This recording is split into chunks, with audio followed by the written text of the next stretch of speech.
জয়দীপ শইকীয়া আজি এই সভাৰ শ্ৰদ্ধাৰ অধ্যক্ষ মহোদয় আজি এই সভাৰ শ্ৰদ্ধাৰ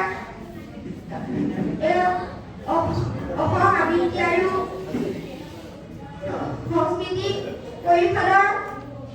সমূহ কৰ্মকৰ্তাসকল আৰু সেই মই আজি আবৃত্তি কৰিবলৈ লোৱা কবিতাৰ শিৰোনাম জনমভূমি কবি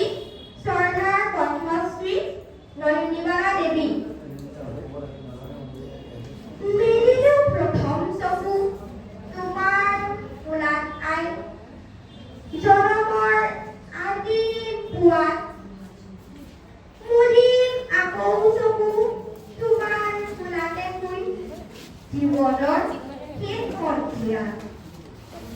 মৰাৰ পিছতো যেন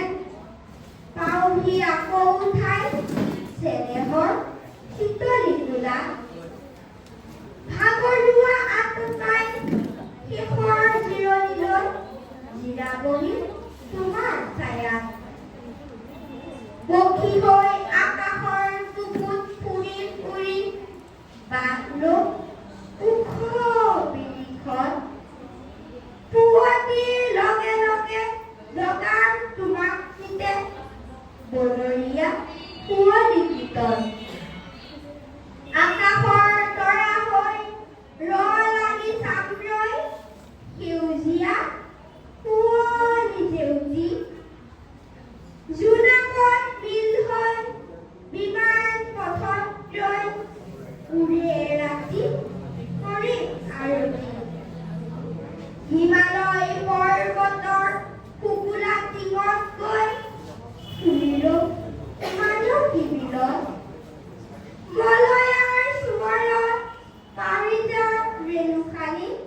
ধূলা তোমাৰ চৰণত